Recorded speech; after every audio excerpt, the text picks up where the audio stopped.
It's Slate Night, the Film Fan Podcast. Now, here are your hosts, Corey and Mason.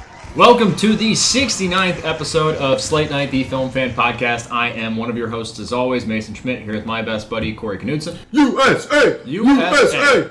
USA did win in the men's hockey league at the Olympics. They won gold today, beating Canada early this morning. Got to wake up early. People start drinking early. Get to watch the United States win gold for the first time, 46 years since the Lake Placid win. 46 years to the day. Which is awesome and crazy. And when they said that, because I didn't know it was to the day, and once that was broadcast, you got Tirico on the call and mentions that, and I'm like, oh, you're setting us up to lose. Please don't.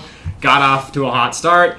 Canadians come back and tie it and then bring us into overtime, and the entire time I'm just sweating because they were peppering us all game. So very, very nerve-wracking morning, but a great turnout from that. So we'll be able to talk a little bit about that because that's an awesome show for a lot of Minnesota hockey players, at least on the United States team. We'll also talk about movies eventually. We have a good deal of movie news and one big new release coming out at the end of this week. But otherwise, Corey, how have you been? What are we drinking today? Feeling patriotic as fuck, dude. It was fantastic. We got Miracle, we got the Blu-ray out here. This shit just hyping up. I do want to watch the documentary on Netflix. I've heard that's pretty good. What is that one called? Just Miracle? It's like Miracle, The Boys of 80, I think it's called. I've heard great things, but just getting hyped up for this game this morning. Fucking Matt Boldy, wild boy, getting the first goal. Connor Hellebuck.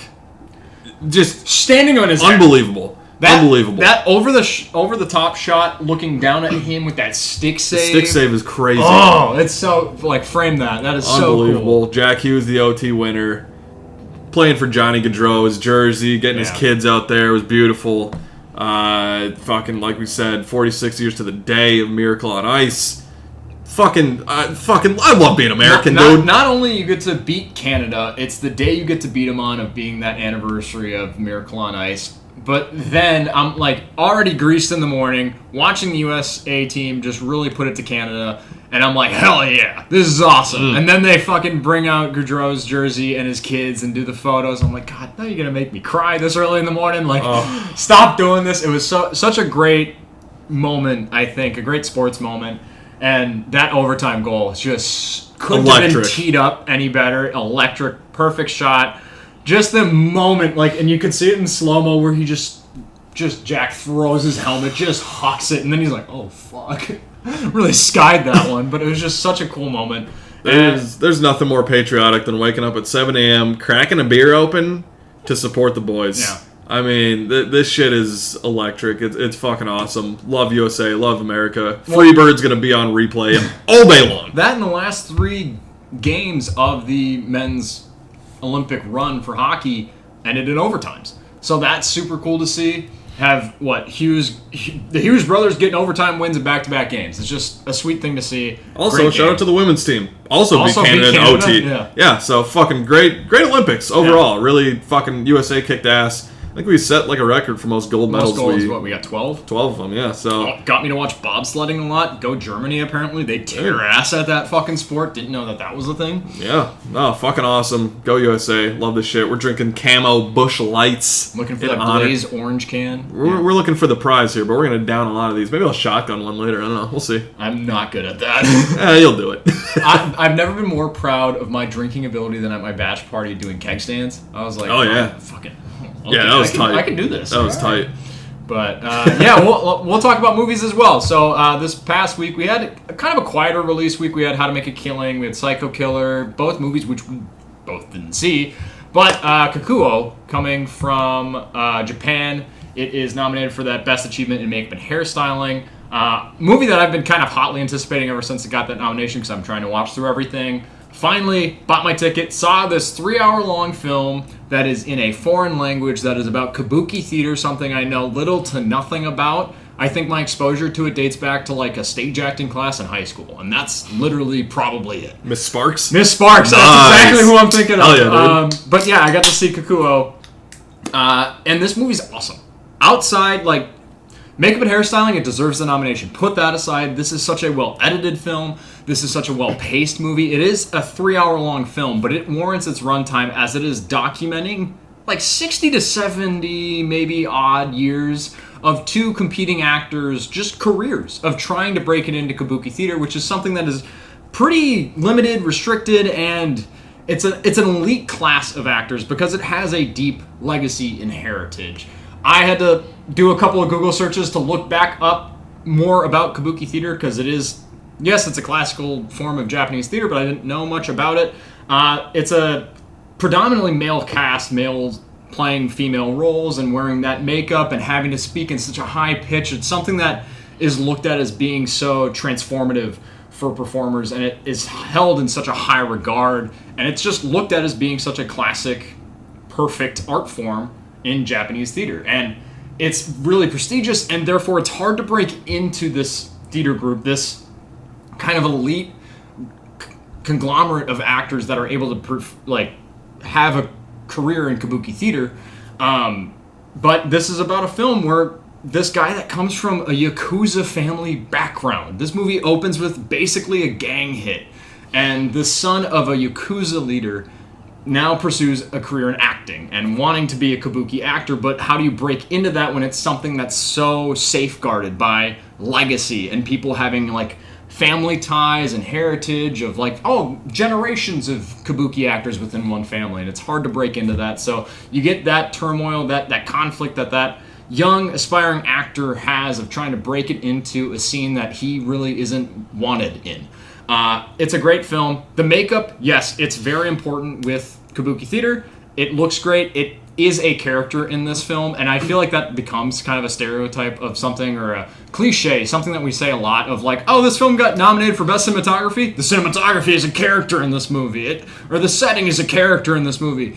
I'm going to say it again here. The makeup is a character in this movie. It plays a fundamental role to the story. Not only that, the makeup in the flashy scenes of them on stage doing kabuki theater makes sense. But also, not only that, we are documenting so many years of time for two competing actors that have chemistry on and off stage, compete with one another, play aside one another, work together, and sometimes fight against each other. But we get to see them age, and the makeup is very subtle in their aging, but it works flawlessly. It's seamless. Like I said, one of the better edited things I saw probably from 2025. This is a 2025 movie, even though it's coming out wide in U.S. distribution in February of 2026. Kind of still an issue I have with a lot of the rollout of a lot of these Oscar noms. It's something that I pester about every year, I feel like. But editing, the score, the lighting, like, this movie was a treat to watch, and it made me so, like, it wrapped me up within the first 10 minutes, and I was like, oh, I'm actually really going to enjoy this film. Aside from it being nominated, I'm going to have a good time watching this movie, which was a surprise because I was like I said at the start, it's a 3-hour-long film about kabuki theater in a different language, a movie I'm not super excited about, and its nomination is for a category that I don't often, like, have a lot of expectation or anticipation for when it comes Oscars night. Whenever wins, I'm like, oh, cool. It's not something like Best Director where I'm like, I need to know what's winning. I need to see the movie that's getting nominated for that. But it deserves the achievement in makeup and hairstyling nomination. I don't know if it's going to win or not, but I like that it's in this group. I also think that you could make an argument for score. You can make an argument for editing for this film. It's also a very well-written movie. It takes its time. It's deliberately paced, which means it's a slow-moving movie, but it does it with purpose. It makes sense why this movie moves slow, and it makes sense for this movie to be 3 hours long. I really enjoyed it. It kind of flew by. Not only that, the last thing I'll say about this movie, there was a moment in one of the final kind of theatrical performances where the lead actor gets to, I forget what the name of the show is, but it's about a person kind of celebrating and living through different stages of their life up until their death. And there is a transition that happens within camera. It is a costume shift and a lighting shift that I was fucking, like, my mouth, I was like, oh! Like, in the theater, I was like, holy shit!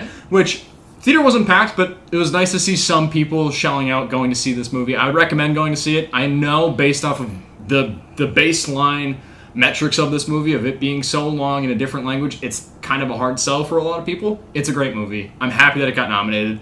And this kind of is a good little focal point measuring thing for why I love seeing everything nominated for Oscars, because I wouldn't have seen this movie otherwise, and now I've been exposed to a movie that I really loved. Like, it's not my favorite movie of 2025. I haven't even ranked it in my 2025 ranking. I should.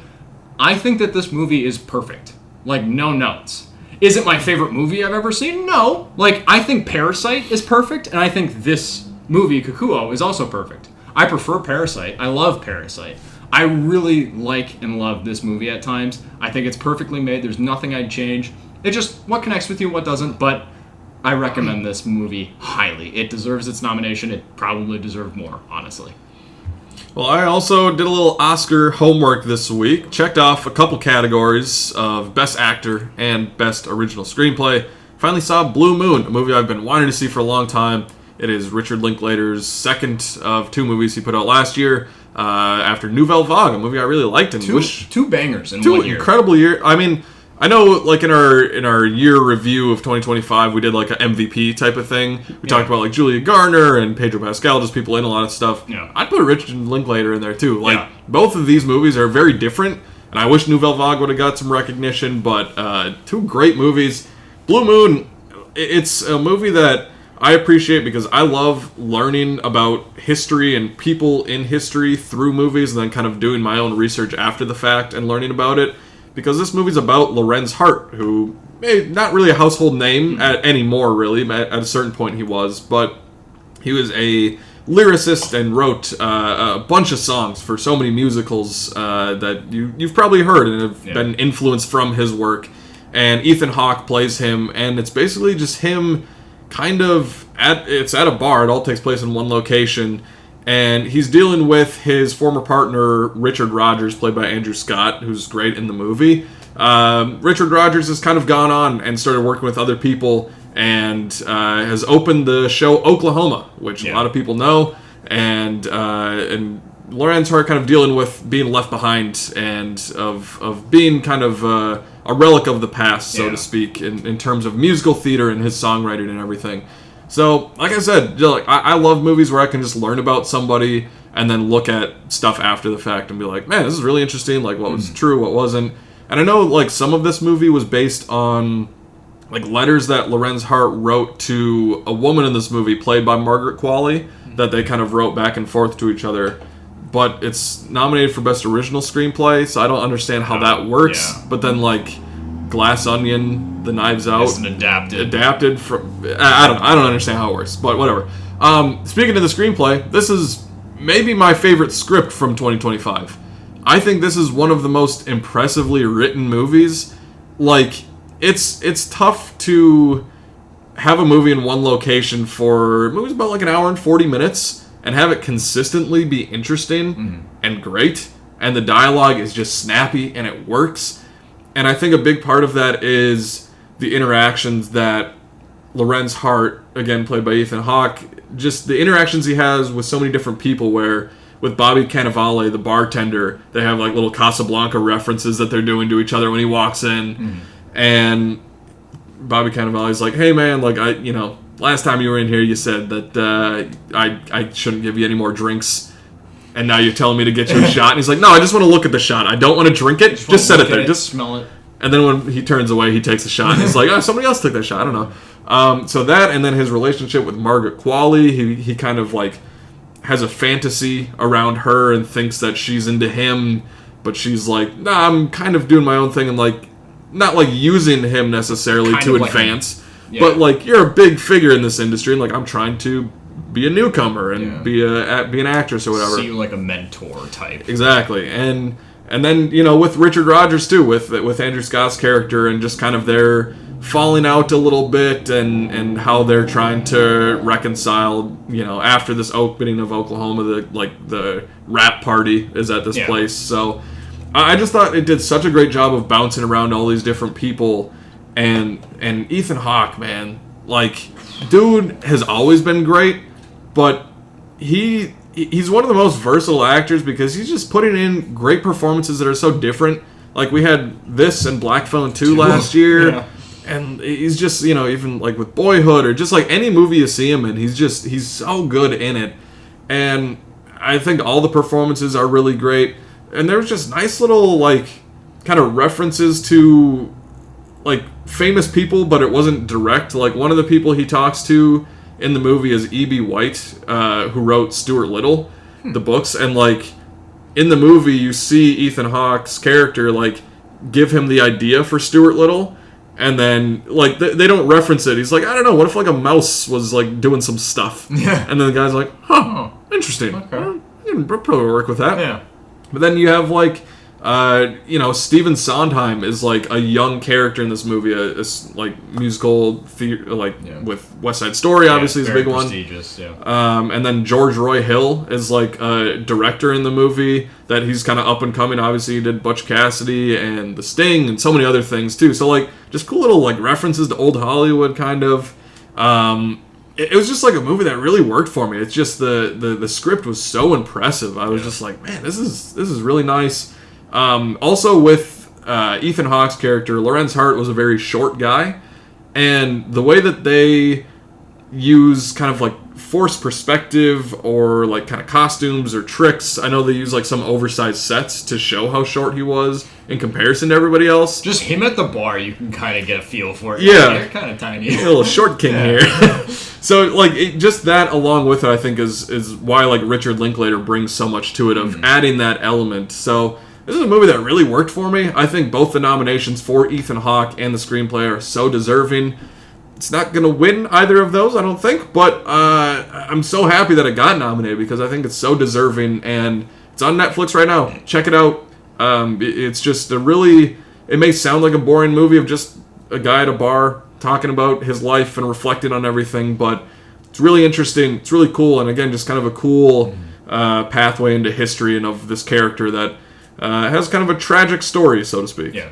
The writing here is obviously one of the best things about this film, and Ethan Hawke's performance, which makes sense for them both to be nominated for Oscars this year. Lorenz Hart is in this film, so quick-witted, and he's so fast-talking. Like, he can say something that would be an insult to you that you won't perceive for another, like, 3 sentences to a minute. Mm-hmm. Like, you're not gonna... You have to, like, wait a minute, what the fuck did you just say to me? Like, he's so quick with words, but it's also very soothing because he's almost, like, at this stage in his life where his professional... partnerships have kind of moved past him, and like he's kind of aging beyond his means, and he's on the latter years of his career leading up to his death soon after this movie, I think that they mention. He kind of is just like a sad puppy, like still grappling at like relevancy and like, no guys, I can still do this, like please let me help you, I can do this. And I think it's really sweet and endearing, his infatuation with Margaret Qualley's character and how he speaks of her, and he's like, oh, when you see her, you're going to sing of her. Like, it's really endearing. It's really well written and sharp.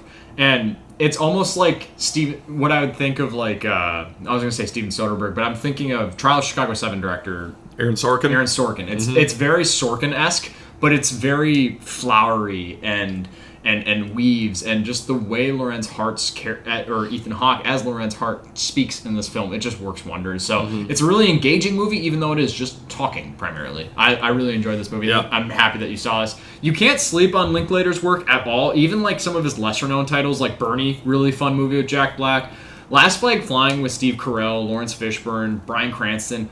That is such an emotionally moving movie. I love that fucking movie so much, and it doesn't really get a lot of praise a lot. Also, his spiritual sequel to Dazed and Confused, Everybody Wants Some, is one of my favorite college life films. It's just such a fun watch. I definitely recommend those. Check out Blue Moon as well, because it definitely deserves the nominations it's getting.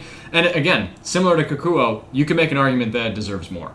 So I'm happy that you watched it this week. We did also see... we saw the animated shorts, Corey and I. We saw those together. After that, I went on and saw some live action shorts. It's really kind of frustrating going into like the shorts weekend, because in all of the categories of all 15 shorts, like 12 of them were like 11 or 12 of them were pretty readily accessible on streaming or on YouTube or on something like that where you can find them. But just 1 or 2 in each category you couldn't find anywhere, so you had to go to the theater to see them. So I tried to parcel it out. So the first 2 shorts I watched in the live action category were Two People Exchanging Saliva, as well as Jane Austen's period drama.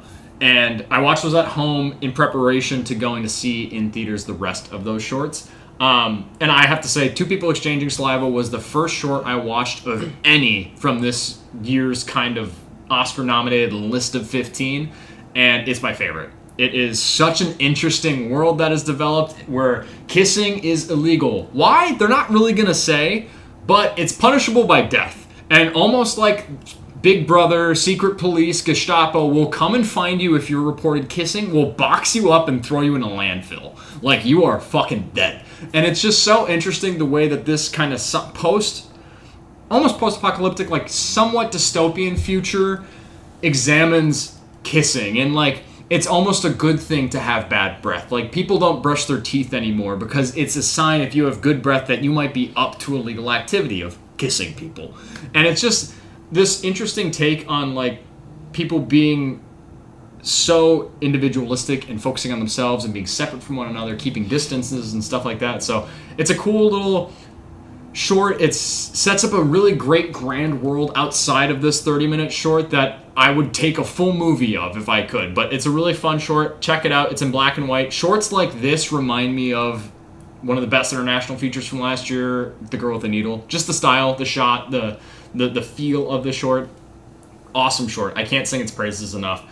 Jane Austen's period drama was really fun. It's a good light 12-minute short about a character in what would be kind of a prototypical Jane Austen-like lead role, getting her period when she's getting proposed to, and how the man proposing doesn't understand what a period is and thinks that this woman has like a wound that is killing her. And it's just it's a 12-minute short about basically one joke of a woman getting her period and the man not knowing what the fuck that is. And it's funny, it's light. I showed it to my wife and she really enjoyed it. It's a really good, refreshing short.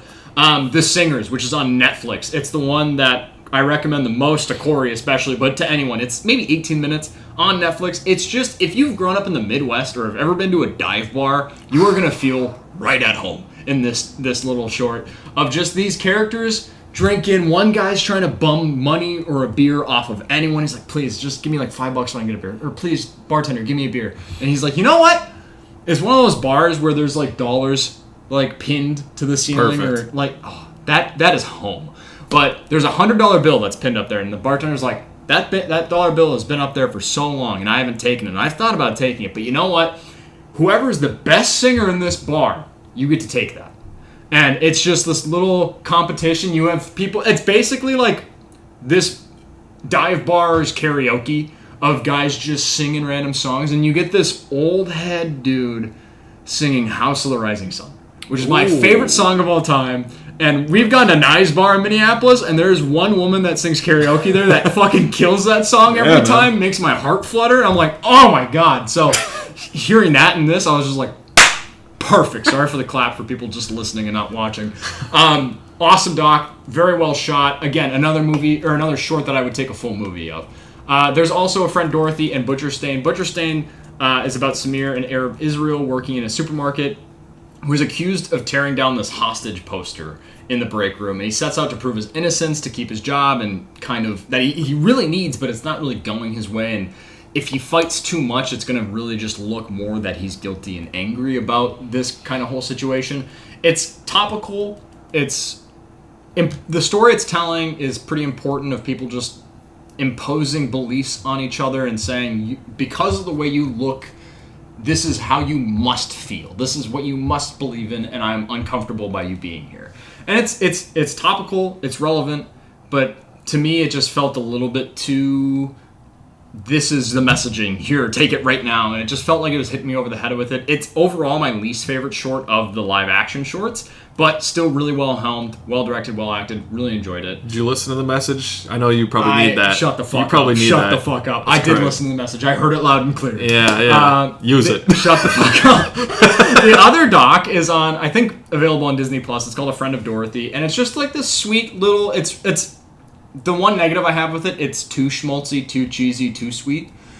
But it's about this sweet widow living in her home on in the latter years of her life, and she this teenage boy accidentally kicked a soccer ball into her yard, and she's like, well, what good of a soccer ball player can you be if you kick this fucking ball into my backyard? Now you need to go get it. But they razz each other, and they develop this relationship that revolves around plays and acting, and she's a big supporter of the arts and donates to the arts and all this stuff, and it's really sweet, the relationship that's kind of developed between these two unlikely friends, and the companionship that comes from a person in their teens versus a person towards the end of their life.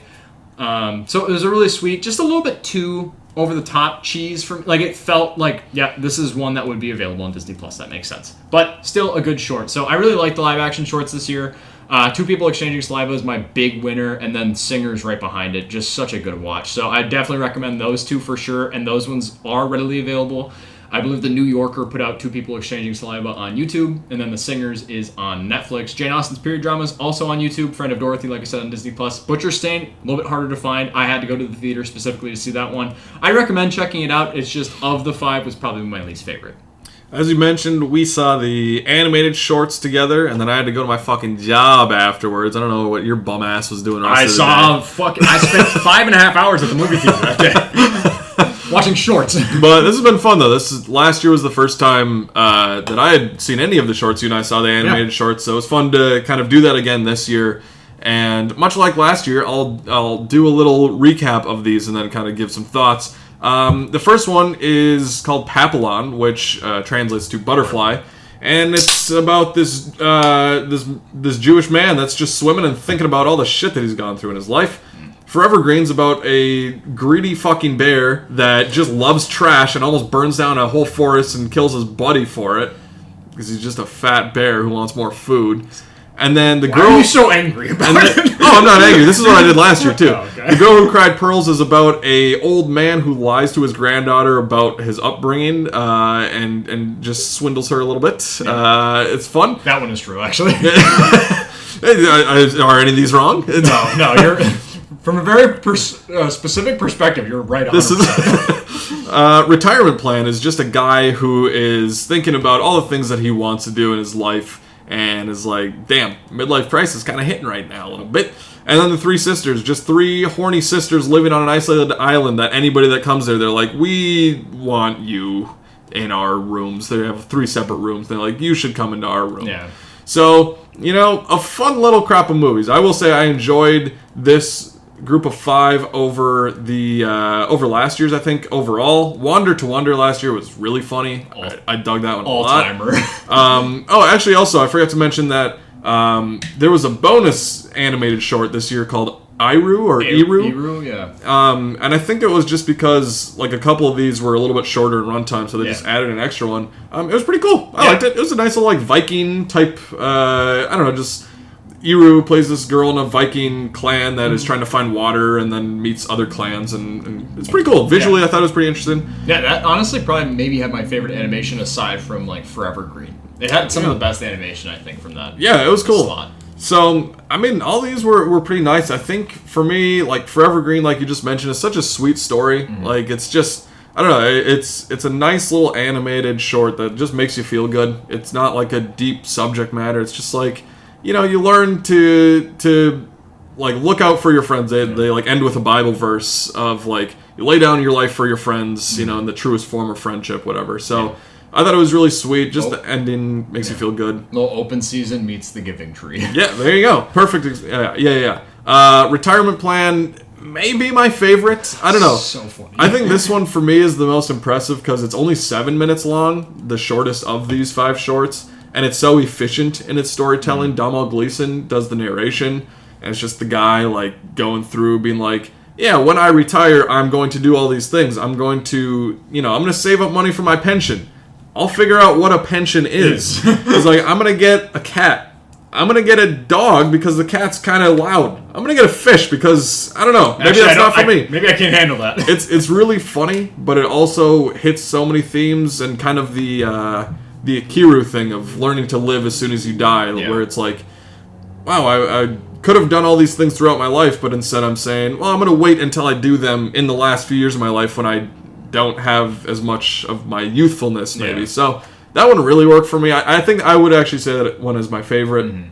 I also really like Papillon. I thought that was really cool. I like the animation style a lot. It was very like water brush, kind of watercolor painting looking. And just seeing this guy, again, kind of reflecting on his life and everything he went through with his wife and his kid and all this stuff. And based on a real guy, too. I forget his name, but a real swimmer that was in the Olympics and everything kind of during the 1940s. So that one really worked for me. The Girl Who Cried Pearls, that's the stop motion one. I thought it was pretty cool. Mm-hmm. I liked it. Not my favorite of the 5, but I thought it was just kind of interesting. I like seeing the story develop. Yeah. And then the Three Sisters, I think, is my least favorite of the 5. Not that it's bad. I think it's good. It was like there was some good humor in there, and there's no dialogue in that one. It's like there's just a couple sound effects of like a guy like huh, like, or like somebody who's smoking on a pipe and just kind of that noise, the popping noise of that. So just again, kind of a nice story. So I like these 5. Again, I don't know how I'm gonna like in the Oscar ballot how I'm gonna pick, because I think last year I picked my favorite, and then it didn't end up being in that. Other years I've picked the one that I think will win, and it doesn't win, and then that ended up being my favorite that year. Yeah. It never makes sense, but a good, solid group of films. Yeah, I really like these shorts. I would probably rank them like Forever Green and Retirement Plan are like a toss-up between my favorite. I actually really enjoyed The Three Sisters. The Girl Who Cried Pearls, I love stop-motion animation. I feel like every year they're probably putting at least one in the animated shorts because it's just impressive what it is able to be accomplished. Even though some of the animation that I'm like, y'all are fucking scary looking in the Girl Who Cried Pearls.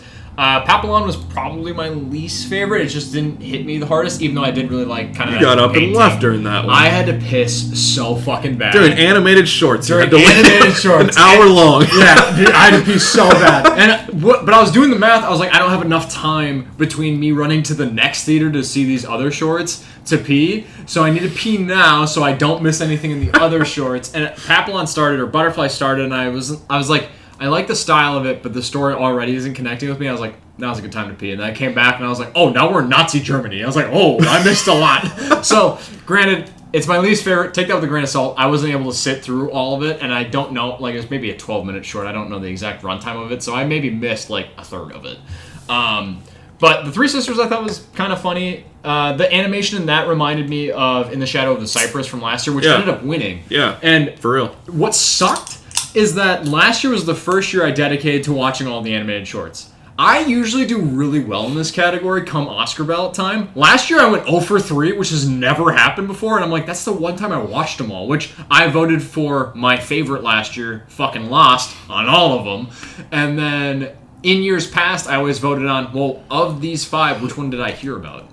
And then that one would win, and I'd be like, oh, fuck, that's a killer tactic. And now that I'm connecting with these and watching them, I'm like, fuck, I'm ruining this. That's the make or break on a lot of Oscar ballots is these 3 short categories. Because, like, more or less, like, a lot of the major categories, you'll, like, maybe flip-flop on a couple and you'll balance out. But then these are the ones that kind of make or break it, so... Yeah, Forever Green I know is on YouTube. Check that one out. Like I said, it's a toss-up between my favorite. You highly regard it, too. I think Retirement Plan might be accessible, too, as well as The Three Sisters. And Papillon might be. You might be able to find a good number of these animated ones, so I definitely recommend checking them out. It's a quick watch to see them all. And maybe you can hold it, and you can actually like sit through all 77 minutes or whatever it was of these 5 shorts. But I'm happy we saw it in theaters because we did get that bonus short, which actually was cool. I really liked. So, in the documentary short films... 4 of these, I believe, or 3 of these were on streaming. All the Empty Rooms, I believe, is streaming on Netflix. Armed Only with a Camera, The Life and Death of Brent Renaud is on HBO Max, as well as The Devil is Busy. I want to start off with Perfectly a Strangeness. This is the most unlike the other 4 nominees. This is a documentary short that is 15 minutes long, and it follows 3 donkeys just traveling through the desert to an abandoned astronomy observatory. I can't say astronomical. There it is. Observatory. It's the most like pure documentary filmmaking you can get of just like we're gonna show you life existing and happening, but we're not gonna put any voice over it, any real messaging really. Everything that you glean from this is gonna be within your own head and what you match with these images. And holy fuck. Well, okay. While that's great, this is true like documentary filmmaking. Wow, I hated this. And I think that this is going to be the one that kind of rocks the ship for the most people of just like, why did I just watch 3 donkeys walk for 15 minutes to get to an observatory? Okay. This was the one that was met by the most, like, when it wrapped up before transitioning to the next one, everyone in the theater, which was mostly 60-year-old people with me, they're all like, okay. And it starts with this one. The other positive I'll throw at this is the only documentary short that isn't about really serious, depressing subject material. So in being that it's not about something really dour and upsetting, that's also a plus for me, even though I just really didn't enjoy watching it. It's beautifully shot, but I'm like, what are we really doing? Like, I'm not going to be like some snob and be really pretentious and be like, oh, the imagery of the donkeys to the desert and them looking at the stars and thinking what could be. I'm like, no, it's just donkeys in the desert. Just the boys in the desert. It's the boys in the desert. Just the penguin walking towards Werner Herzog was really missing with the narration from here. But otherwise, The Devil is Busy, like I said, that's on HBO Max. It's about an Atlanta abortion clinic being surrounded by protesters as just going through a day in the life of getting people in and out of that clinic. That was really moving, and it just showed me people that I'm like, I want to give this person a hug, because whatever they believe politically, pro-choice, pro-life, whatever, doesn't matter. It's just, this is their job, and they're good at their job, and they're helping people in a way, whether you disagree with that or not. But it's just seeing people do something when people are yelling at you from outside that you're doing a horrible thing. It was really well done, and it was really endearing to me. Children No More, Were and Are Gone is about this activist group that gathers to demonstrate silently and peacefully the number of children that have died in the war in Gaza, and they do so peacefully, and they do this in a way that they just present you with a photo of a child, and they say, were and is gone, or were and are gone, and all, like, this children and their family, or this children has died and was shot or was bombed, and like just documenting this. And I thought that was an interesting topic, and how it was covered, and the way that this protest works was really interesting, because we're not trying to say or make really a point, we're just saying this kid died. And you get a lot in this little documentary short of people being like, oh, how dare you show that, by saying that you're not talking about the hostages, and they're like, this isn't about the hostages for us right now, we're just talking about the kids. So I thought it was interesting in the political climate of everything, and just how things have been treated in the news. I think it's just interesting to see, like, if you make a statement, people get mad at you for what you're not including in that statement, what you're not saying. And I'm like, that's kind of topical and relevant. I enjoyed the messaging of this documentary short, but it was way too long. It was redundant. It shows them go to like maybe 4 or 5 different protests, and I'm like, I got the message the first time, and now every time you do it, it's losing its power, and it's losing its kind of oomph. And I'm like, just find a way to end. I enjoyed it overall, but it just kind of overstayed its welcome. Armed Only with a Camera, The Life and Death of Brett Renaud is just it's a chronicle of this journalist dying, doing what he is good at, what he loves, which is documenting atrocities. And he's good at it. But because of kind of the way the world is going and how wars are breaking out, and many journalists have lost their lives. And I think 100 in the past, 5 years, it's making journalism one of the most deadly careers because of it. And like Brett Renaud, he's a hero, because he's going into war zones. He's doing so he's interviewing the people. He's not interviewing the people fighting. He's interviewing the people that are getting affected by it. So I think a really important documentary, a really good documentary, also on HBO Max, worth a watch, easily accessible, really moving. It's a toss-up between The Devil is Busy and All the Empty Rooms for my favorite of this group. All the Empty Rooms follows TV correspondent Steve Hartman, who is kind of looked at as being like the happy guy on the news of like, hey, how can I put a positive spin on this at the end of a week of a school shooting? Hey, well, resilience will carry on and the world will be okay eventually, and then another school shooting happens. This is a documentary that covers the prevalence of school shootings specifically in America, but it doesn't recognize or at least focus on the shooter. It focuses on the victims, and how it does that is by Steve Hartman had this idea. Him and one of his photographer compatriots were going to go and document the empty rooms of the students that were killed. and how parents have kind of kept their rooms since then, moving on. And years have passed, and they haven't touched it. A lot of these parents haven't touched anything in their kids' rooms. They've tried to leave it as close to as it was when their child was still alive. So it's very moving. This was the one that like had everyone sniffling the entire time in the theater for me. Even me. I was just... Which all... Perfectly Strangeness started it off with like, what? Like confusion and donkeys? And now it's just depressing. Moving, but depressing. And this one was, I think, second or third in the slot list, and when it came on, I just immediately, like, anything against kids, similar to Children No More, just really tears at me. And in this one, just, like, parents going into their kids' rooms and being like, oh, she loved this book. We read this book to her, like, 15 times in a week just because she couldn't get enough of it. And just, like, kind of reliving what their experience was like with their child before they lost their lives. Is really moving, and I think it was just interesting, like, the big movement or messaging of what Steve Hartman was trying to get across was, like, we talk about gun violence, we talk about the shooters, now what if we just focus on the victims? Will you now listen? If we just show you this 8-year-old kid's room with a soccer ball and, like, a believe in yourself poster, like, when will it hit home that this is an issue? So I thought it was moving, and it takes a different perspective than what is kind of typically seen. I loved it. It was really impactful and really moving. So, like I said, these 4 of them are kind of hard to sit through just because of the subject matter. I appreciate all 5 of them. Perfectly Strangeness frustrates me the most, but I'm also like, well, at least you're about something not sad, and also this is bare bones documentary filmmaking, so I appreciate it on that kind of surface. I would recommend most of these. Most of them are, or 3 of them, I believe, are easily accessible on streaming. All the Empty Rooms, like I mentioned, armed only with a camera, and The Devil is Busy. So I would recommend at least checking out the ones that you can find because they're worth your time. What a back-to-back week of school shooting-related projects. Yeah. With all the Empty Rooms, and then Good Luck, Have Fun, Don't Die.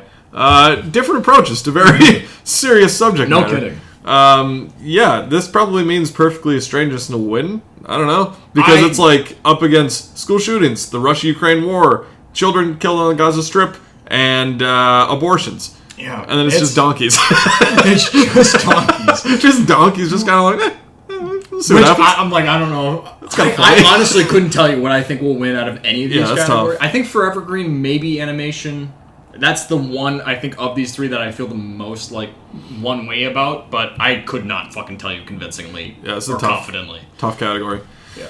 Well, there we go. Yeah. I maybe some year I'll sit with you through all the shorts, but again, fun to do the animated ones and everything. I will say, on a whole, the live-action shorts this year were my favorite of, like, the 3 categories. So I would say try and find those ones if you can, if they're accessible. Look for those ones first. Those were a lot of my favorites from this year. Mm-hmm. Well, in my effort to catch up on things from last year that I missed, I finally watched Clown in a Cornfield. I really like this movie. This is a lot of fun. Oh, yeah. From the title, you can probably guess that it's a horror movie about a clown that's killing people. And I had a blast with it. It is very... Well, it's based on a book, first of all. Like a trilogy of books, I think. And I think they're making the sequel now. They've talked about... So it's very much... an homage to the classic kind of slasher horror films. Even like the opening scene is very reminiscent of Jaws. Mm-hmm. And it has fun with it. It's very self-aware. It's very corny. Even in like a lot of its dialogue and like some plot points, it's very corny, but I think it works for this movie because it's basically just this daughter and father that moved to this new town. I think it's in Missouri maybe. And it's kind of this weird town where there's a lot of like tradition and generational stuff that they walk into, and the daughter meets people throughout the town, and then clowns come out and they're starting to kill people. Mm-hmm. And first of all, I want to say Katie Douglas is great in this movie. I haven't seen her in anything else. She was awesome. She's a smoke show as well. She's absolutely a fucking smoke show. She's fantastic. Yeah. But a lot of other great performances. Kevin Durant, who just in the last few years has really been great. I've known him from a long time from Lost. He was great in that show, but just like Kingdom of the Planet of the Apes and Abigail is really good. And he's going to be in the sequel to Ready or Not now. Yep, yeah. And Will Sasso, he's also good as the sheriff in this movie. I had a blast with this one. It was just I don't know. I think it really had that good mix of being a fun homage to classic slasher movies, but then also with kind of a big theme of the movie is generational differences and traditions within this town. And I think they handle that well and in a fun way, where there's a lot of times where the kids are like running away from the clowns and they are trying to call somebody, but it's a rotary phone and they don't know how to do it. So they get there and they're like, all right, we need to call 911. They're like, fuck, how do we do, what is this circle? What is this? How do we fucking do this? They're like, God damn, okay, we're fucked. What do we, pawing at we're it. like, what do we do now? What do we do now? And then they run outside and it's a manual stick shift truck and they're like, we can't drive away. I don't know how to fucking do it. How the fuck do we get out of here? So like little things like that where I'm like, oh, that's clever. I like that little touch in there.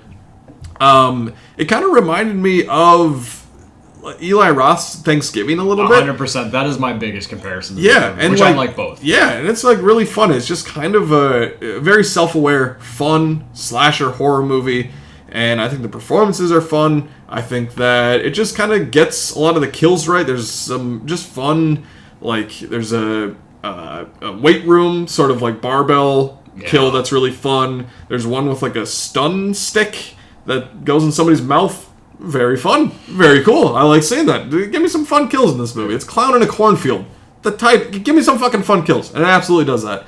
I think my only like little flaw with the movie is that there's a relationship between two characters that kind of comes out of nowhere and then doesn't really lead to anything. And it's like played as a reveal in the movie. I'm like, okay.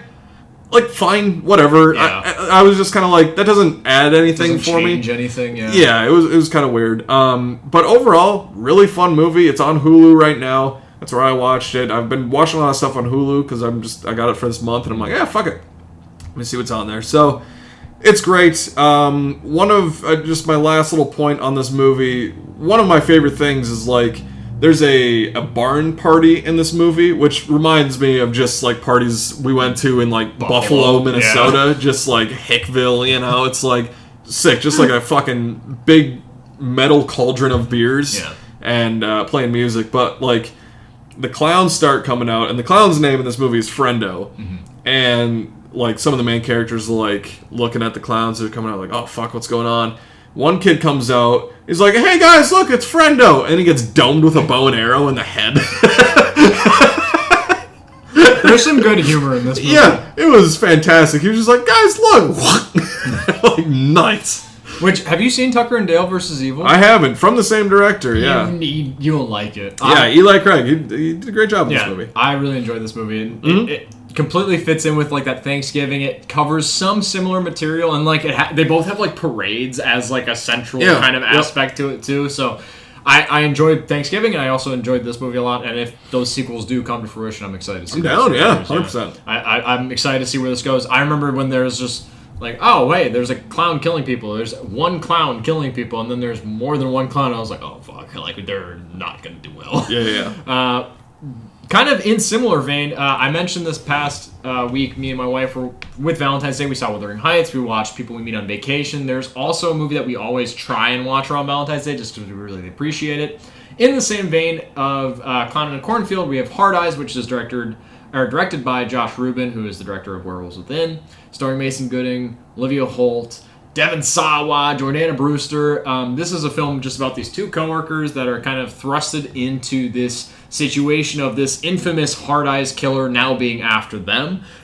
Because the Hard Eyes killer is kind of maybe mistakenly assuming that these two people are a couple, and the Hard Eyes killer only kills couples. And it also takes place on Valentine's Day. So it's a great Valentine's Day watch of these two people that are kind of, again, thrusted into this situation, and they're like, I don't really know you that well, and they're just trying to outsmart and get out of the grasp of the Hard Eyes killer. The biggest thing with this movie is kind of the look of Hard Eyes himself, the mask, the light up red heart eyes specifically. I was really excited for this movie when it was coming out. I loved it when I saw it. It's kind of formulaic, and it falls into a lot of like the typical slasher tropes, but overall, I really enjoy it. There are some really fun kills, especially a couple that have to do with drive-in movie theater, and I really appreciate that as well. So I recommend Hard Eyes. It's a great movie. It's a movie that me and my wife hold near and dear to our hearts, and we try and watch pretty frequently here. There's also a film that I bought on Criterion Collection a number of weeks ago called One False Move, which was released in 1991, directed by Carl Franklin, who then had gone on to direct a lot of Denzel Washington movies, but Devil in a Blue Dress and Out of Time. This film stars a kind of young, wily Bill Paxton, alongside Billy Bob Thornton, who has a long, ponytail, and I'm like, Billy Bob Thornton should not have long hair. Cinda Williams as well as Michael Beach. This is about a small-town police chief, played by Bill Paxton, awaiting the arrival of this gang of killers that they got the LAPD as well as Bill Paxton have gotten tipped that this throuple of killers is traveling down from LA to potentially Arkansas.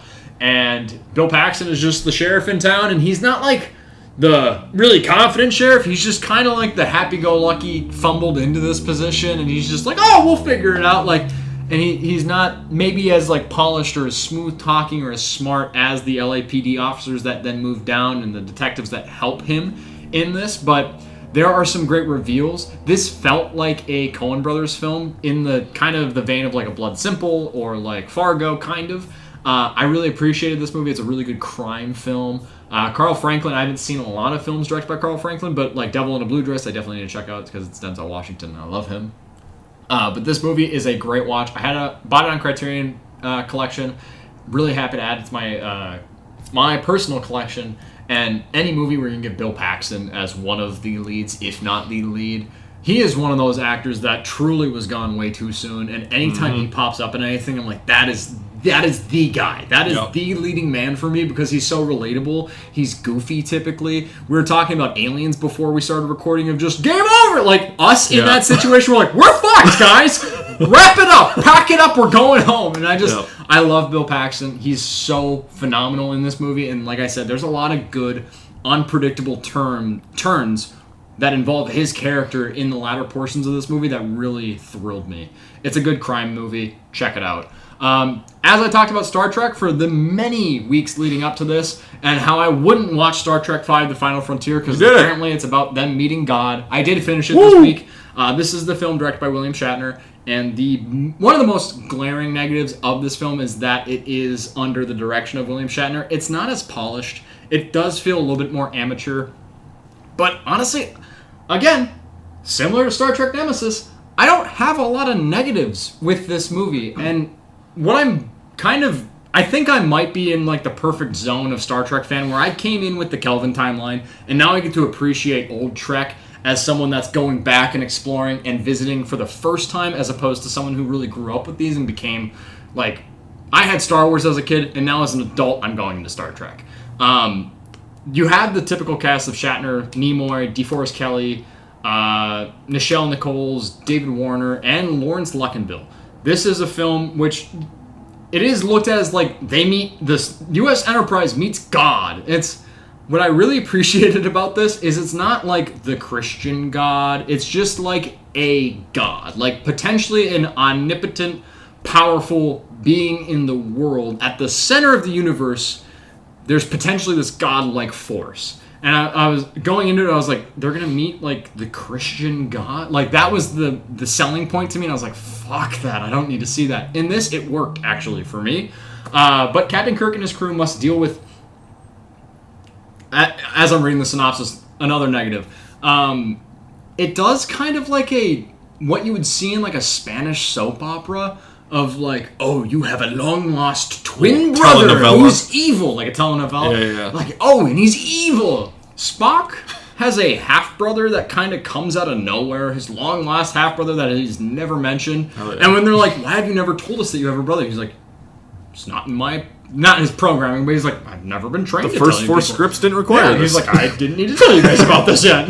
But his brother Sybok, who is now on this kind of pilgrimage to visit this omnipotent God that he believes in, and not a lot of people do. People are like, where are you getting these visions from? Like, you're just insane. You're maybe a terrorist. And he's like, nope, I'm on a mission, and you're going to follow me. So there are some bad things in this movie of like, yes, they do meet a God. For me, that mostly kind of worked. Sybok, his kind of confidence in himself and in his beliefs actually really worked for me. The connection between Cyborg and Spock, I'm like, that's forced as hell, which everyone I think agrees with who has watched this movie.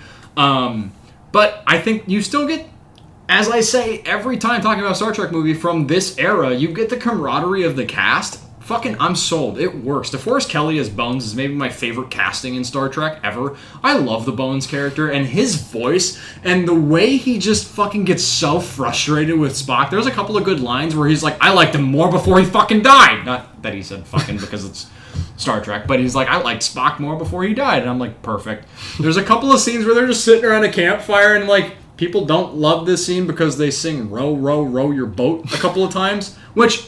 Granted, I don't love that either, but I love just seeing these characters who are on leave from the USS Enterprise on, like, vacation, and they're vacationing with each other, and they're like, why is it that we work together, and now when we go on vacation, we vacation with each other? And William Shatner, as Kirk says, he's like, well, men like us don't really get to have families. We're not family-type people. And then Spock has this long-lost half-brother who is family. That connection isn't great, but I think the messaging overall really works. So... some of the special effects kind of wear thin in this movie. This is the one where I noticed it the most, where I was like, oh, that's not as polished as I'm used to with even some of these older Trek films. But hey, Final Frontier. Is it one of the lessers? Yeah, it's not one of the best Star Trek movies, but is it bad? I think you're horribly mistaken if you think that this movie is really that bad. I think all of the Star Trek movies that I've watched, granted I have seen everything except for Section 31, all of these Star Trek movies are relatively competently made. Maybe you lose a little bit of that with Shatner directing this one. But overall, I had a great time watching this. It feels like I'm hanging out with my pals on the USS Enterprise, and I enjoy it for that reason alone. But also, you get some good conflict, and I enjoyed kind of the bumbling nature of like trying to...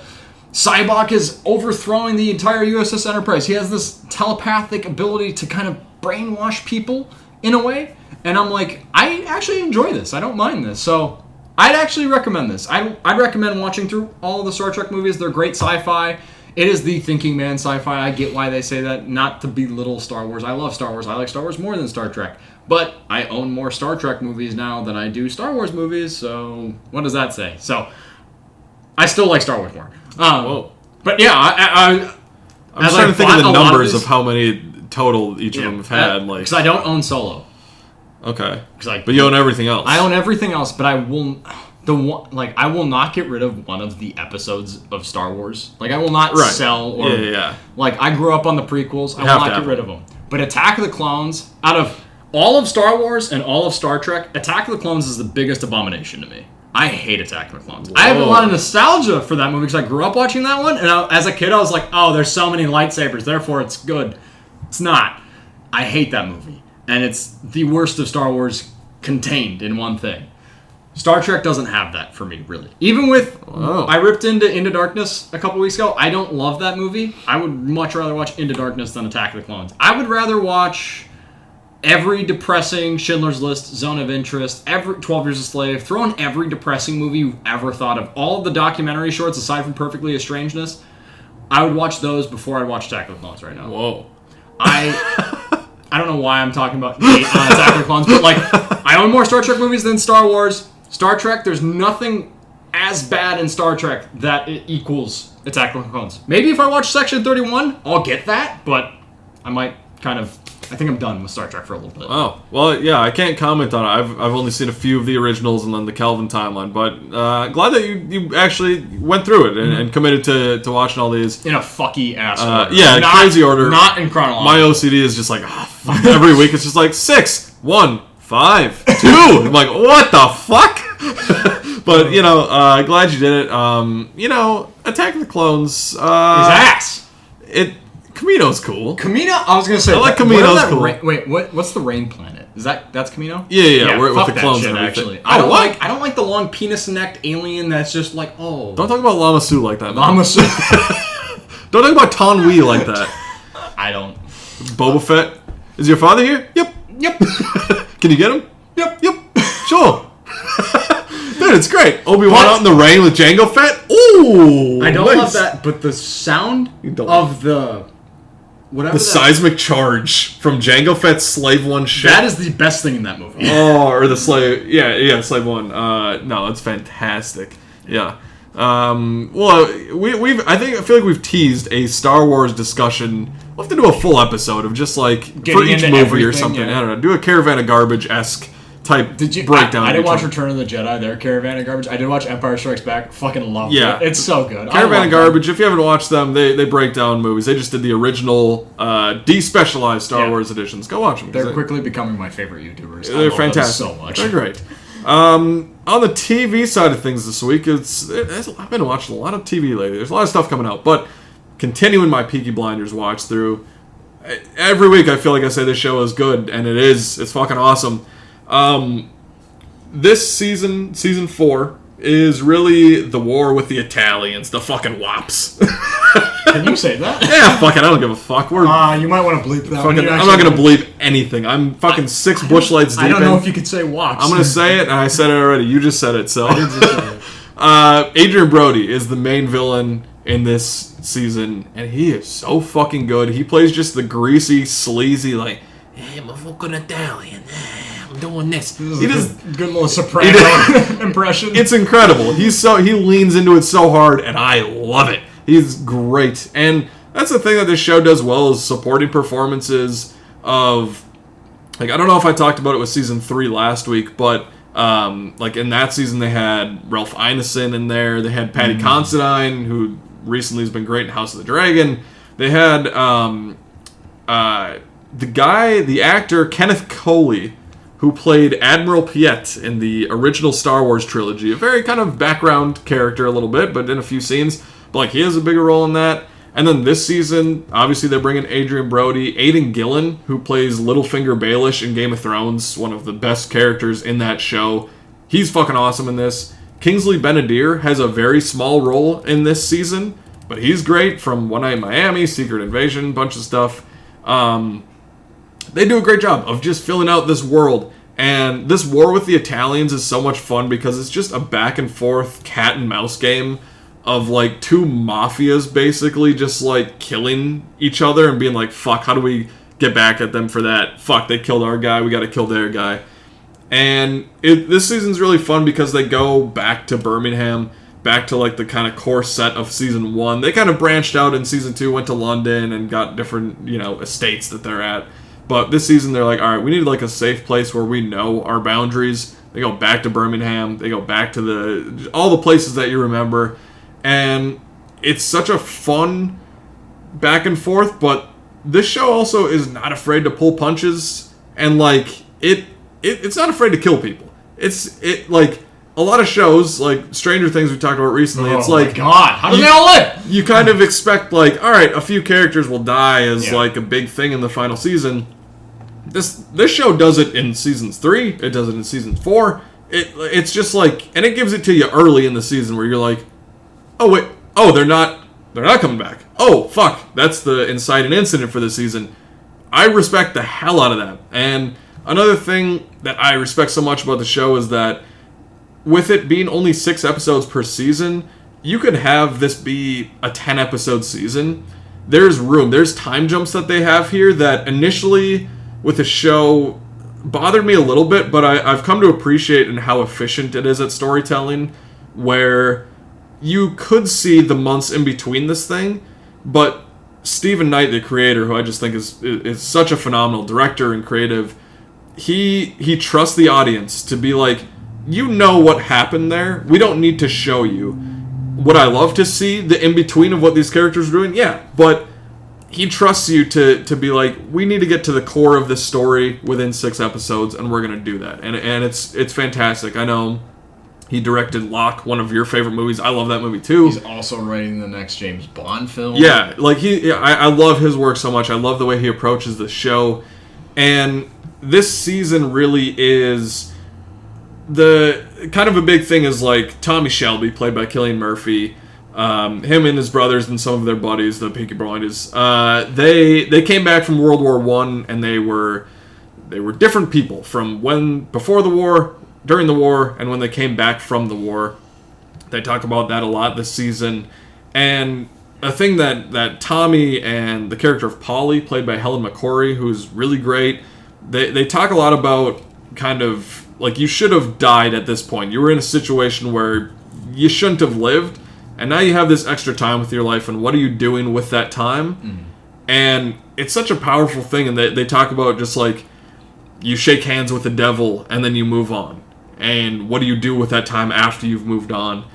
And it's just like such great for a show that I feel like I talk about every week. It's like, yeah, it's cool, the whiskey, the guns, the smoking and everything. But it really does dive into these characters and of just never being the same and of trying to return to the person that you were before. And there's a great scene where kind of later in the season where Tommy has gone through a lot of stuff and he's just drinking. He's just drinking by himself in his house, and one of the maids comes in to check in on him, and he's like, I'm fine, just get the fuck out, like I'm fine, whatever. And he says a line where he's like, it's fine, it's just myself talking to myself about myself. And I'm like, ooh, we all fucking do that. Yeah. Where you're like, damn it, why am I the way that I am? Coaching yourself out of yourself. Why did I say that? Why did I do this? Why have I made these choices? So it has a lot more depth than I think maybe people give it credit for, of being the Peaky Blinders show. The Irish gangster shit. Right, like it's, obviously that's the fun of it. As a fucking dude, like I love watching that, but it really is great. Like I said, Adrian Brody is I think the best villain of the show. Tom Hardy is great again in this season. Basically, the end of this season is just leading up to a boxing match. And I'm like, fuck yeah, that's great. Of just the boys pitting their fighters against each other. But there's just great, like, the initial scene where Tommy and Luca Changretta, played by Adrian Brody, they meet up in a boardroom, and their initial confrontation is so good. This is a great season. This show, every time I'm like, it's maybe gonna fall off. It just keeps getting better. And I'm surprised at how fucking awesome the show is. Got 2 seasons left. The movie comes out in a couple weeks. I'm on a good pace. I fucking love watching through this show. So just can't recommend the show enough. I am not on a good pace. Still 1 episode in. Ask me how happy I am about that. Just watch it. Don't wait for your wife. Just watch it. I might just need to rip into it. Yes, just and watch it. Dedicate. I mean, we really only have 1 movie coming out this week, so maybe I could just rip into it and watch like 3 seasons in a week. Do it. Goes by quick. Yeah. Very quickly, the other season of TV that I watched, mainly because of my love for the books, is Percy Jackson and the Olympians Season 2. The first season came out, I think it was like 2 years ago. I don't know about you, but like I read these books in like elementary, middle school. I loved them. Like I love these books. I remember like buying them every week, the Scholastic Book Fair, like getting the books, getting posters, all this type of shit. It's essentially like Harry Potter, but with Greek gods. Mm-hmm. You kind of get sorted into like your Greek gods, Zeus and Poseidon and all this stuff. And I thought the first season was okay. I feel sort of the same about season 2. The 2 movies that came out with Logan Lerman were kind of like nostalgic in a weird way. They're not very good, but I'm kind of like, they were early movies I watched. This show, I think it's a better approach to do a season of TV per book, because season 2 is Sea of Monsters. You get the crew, with Cyclops, Polyphemus, trying to get the Golden Fleece, basically, to save their Camp Half-Blood. And what I'll say, Walker Scobell is really good as Percy Jackson. He kind of got big with the Adam Project. Where he played a younger Ryan Reynolds and kind of got his acclaim from that, got Percy Jackson. And I think he's really good. When I read the books as a kid, I pictured somebody like him being in the role, and he's fantastic. I really like him. The show, I think it works best when it dives into some of the darker elements of this Greek mythology. I really like Greek mythology. I think it's really cool, just the gods and all this, their kind of children and all this type of stuff. And when it leans into that, I think it's really good. The tone of the show is very muddied, though. It has some very goofy moments, and it's on Disney Plus. It's a Disney show, and it feels like a Disney Channel show at times. But then it has some moments that are really good, and I'm like, do more of that. And the reason that I'm sticking with the show, even though I don't love season 1 or 2, is because the last 3 books get a lot darker and get really good. So I'm hoping that the show kind of follows that same track. And like Rick Riordan, who wrote the books, he's like a big creative on the show, so I hope he follows that. It's okay if you're not like a fan of the books, the show isn't going to win you over. But if you are a fan, like, I think it's fine. It's not a great adaptation of it yet, but I have hope for the future. I think there's some good moments throughout both seasons 1 and 2.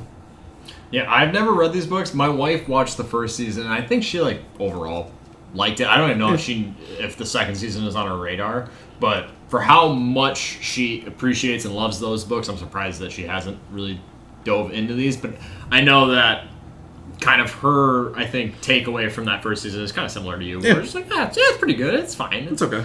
But I'm sure maybe I can kind of, speaking of Peaky Blinders and Percy Jackson, maybe I can push her onto Percy Jackson season 2, and I'll be like, all right, I'll be in the bedroom watching Peaky Blinders. There you go. Maybe that's my route out.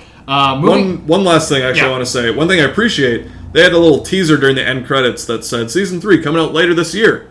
You don't see that much. That's nice. That's pretty cool. That is the hardest thing with streaming television, that the gaps in time between when we get seasons. And I'm feeling that the most with Severance, because that's the one where I actually watched that as it was coming out now, and I'm like, just come on. Like, show me what happens to them. I think they said they want to cap it at 4 seasons, which I'm cool with.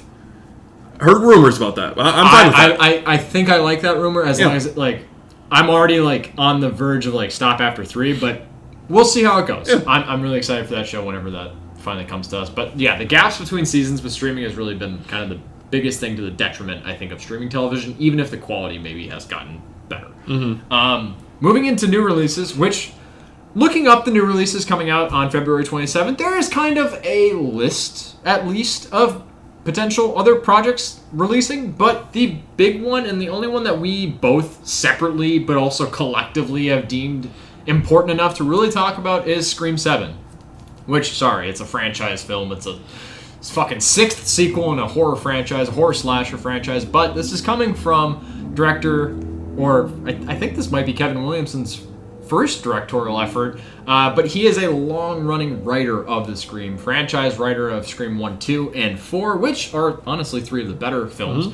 Also writer of I Know What You Did Last Summer, The Faculty, which I've never seen, but a lot of people I really like that movie. So he also, weirdly enough, timing-wise, creator of Dawson's Creek and also The Following. This is the return of Neve Campbell, also bringing back Courtney Cox, Isabel May, Mason Gooding from that kind of newer cast that came in with the Scream in whatever, 2022 I think that was. Got Mason Gooding coming back, Joel McHale.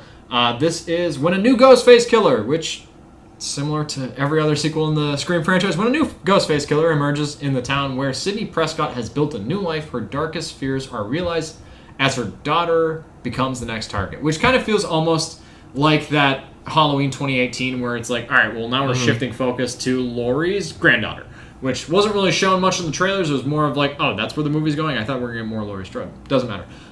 In this film, I don't know. I'm excited. I really like the Scream franchise. It is relatively probably the most consistent of a lot of horror franchises. For sure. This and like Final Destination. Yeah. I'm excited to see Neve Campbell back. I didn't need another Scream movie, but I'm also excited to go see it. And this is a movie that I will be able to trick my wife into going seeing because she really liked Scream 5 and Scream 6. I actually put Scream 6 on the same level as the first Scream. I love Scream 6 so much. What I will say that has been kind of consistent with this franchise past that first film is that the reveal of who the killer is in all of these movies has been just like, oh, okay. Cool, okay, it's that person. Or it's these 3 fucking people, or these 2 people. Like, all right. The reveal in that first one is just so iconic, so classic. Yeah. And I don't think you can beat it. And I don't think any of these films has really gotten close to it. 6, I love, but that reveal, I was like, it's fine. There's 3. Oh, cool. Different than 2, like always. But I'm really excited for this, actually, and I will be seeing this probably opening night on Thursday. 100%. Yeah, I mean, I think this is the most consistent horror franchise. I've enjoyed 5 and 6. I think they're a lot of fun. I like 6 going out of Woodsboro and into New York and kind of doing some fun things there. But, yeah, I mean, like, the original Scream is one of my favorite horror movies of all time. Like, I love Wes Craven's take on the genre and everything. And so, yeah, I'm excited to see Neve Campbell back and the teases of Matthew Lillard and some other characters from maybe Scream 3, some characters. I don't know how they're integrated, but damn it, I'm excited to see how the fuck they're going to come back. Whether it works or not, it'll be fun. I'm really excited to sit down and watch this. I've got 5 the first time I saw it, I didn't love. And then on a rewatch, I was like, okay, I like it. I think we watched 5 together for the first time, and I was just like, I don't know if I like this one a whole lot. But it kind of gradually worked on me. You had Jack Quaid in it, and I really like Jack Quaid. Mm-hmm. Mikey Madison getting burned again. Getting burned again, yeah. Bringing that trope back from Once Upon a Time in Hollywood. But I'm excited for Scream 7. That is the major release of this upcoming week. Moving into a physical media roundup, I had a pretty busy week. Which I think every week after I talk about physical media roundup, I'm like, I need to stop buying so much fucking shit. Maybe I should just save some money. I bought like 4 or 5 movies this week. So with the build up to the Oscars, and I'm already running out of like the current nominees for this year's Oscars, I want to go back in time to other Oscar movies that have been big winners or more prolific that I maybe haven't seen before. So I bought Rebecca on Criterion. I'm really excited to check that out, directed by Alfred Hitchcock. I also bought Gone with the Wind, which I know you watched, I think, with your Alphabet rewatch. Yeah, I love it. Still haven't seen it, and I've seen parts of it. I've never sat down and watched all 4 hours of that movie. So I'm excited to check that out as being another prolific kind of Oscar winner. It Happened One Night, which I do have the Criterion here next to me. This was the first ever film to win all of the Big 5 awards of Best Picture, Best Director, both Best Acting categories, and what's the other one I'm missing? Screenplay. There are... Actually, Corey, how many other films, aside from this film, It Happened One Night, have won the big, prestigious, like, Best 5 awards? It's not super common. No. Put me on the spot. You mentioned it before. You teased it before we started recording. I started thinking about it. You immediately called out one, and I was like, fuck it. So yeah, It Happened One Night. I haven't seen that movie. I really do want to see it. I love also Clark Gable. Yeah. Gone with the Wind. Fantastic. So yeah, It Happened One Night, obviously. I know Silence of the Lambs. Yep. I know that one did it as well, even though Anthony Hopkins, like, yeah, you were a supporting actor, but it's whatever. Somehow. It's fine. I can live with that. The only other one that I think I can think of is One Flew Over the Cuckoo's Nest. You're right. There may be more, but I think those are the 3. I feel like I try and keep up on Oscar knowledge, so I'll stick with those 3. I don't know if there's more. No, I believe you are correct. Oh, okay. It is just those 3. I think La La Land maybe came close, if I remember. No, Damien Chazelle did. Ryan Gosling didn't win. Damien Chazelle won, but he did win. Okay. Yeah. But yeah, just those 3. So I've seen Silence of the Lambs. One Flew Over the Cuckoo's Nest is one of my favorite movies ever. Yeah. So I'm like, I should probably check out It Happened One Night. Also, Clark Gable with Gone with the Wind. I'm like, oh, that's interesting. I also made a more timely purchase, as we'll get more into movie news, but I pre-ordered the Criterion Blu-ray of Network, which is a film I've seen most of. I don't think I've seen it in totality, and it has, from what I have seen, what I remember, a great performance by Robert Duvall, which we'll talk about here in a little bit. So I'm excited to see that play out a little bit more, and that Criterion release is really slick. I'm really excited to get that. I also, last night, after having 2 pounders of Blue Moon Light and playing video games, I pre-ordered Bone Temple, 28 years later, Bone Temple on 4K, and I believe Blu-ray. I hope Blu-ray, because if it doesn't, I don't have a 4K player. I only have a Blu-ray player. I hope there's a Blu-ray in there. But I pre-ordered the Steelbook because the Steelbook is fucking sexy, so I'm excited to get that eventually whenever the fuck that gets released. I also want to touch on, I was a backer on the Shelby Oaks GoFundMe. Your name's on the poster. It should be. I don't know if I found it. You found it? Yeah, I found it. There's a site where you can type in your name. No fucking way. I still haven't found it. Okay, so I was a backer on this. I finally, after this movie now having its physical release, I think sometime back in February, it's been out for about a month, or early February. I think it's been about a month or so that this movie's been available. Mm-hmm. I finally got this release. I was holding out hope that it was going to be something more exclusive in terms of like different from, or have different material from that already widely released Blu-ray, 4K, whatever that original release was. And from most of my beliefs and what I found, it's not. It is the exact same. Not only that, it came with no slip. So I'm like, now you're going to get into like me being really specific and particular about Blu-ray releases, which me and Corey are both. And that's the reason, one of the reasons why we're really good friends, because Corey's the only other person that gets this. No slip. Not exclusive at all. Just the generic Blu-ray that I could have went out and got by myself a month ago.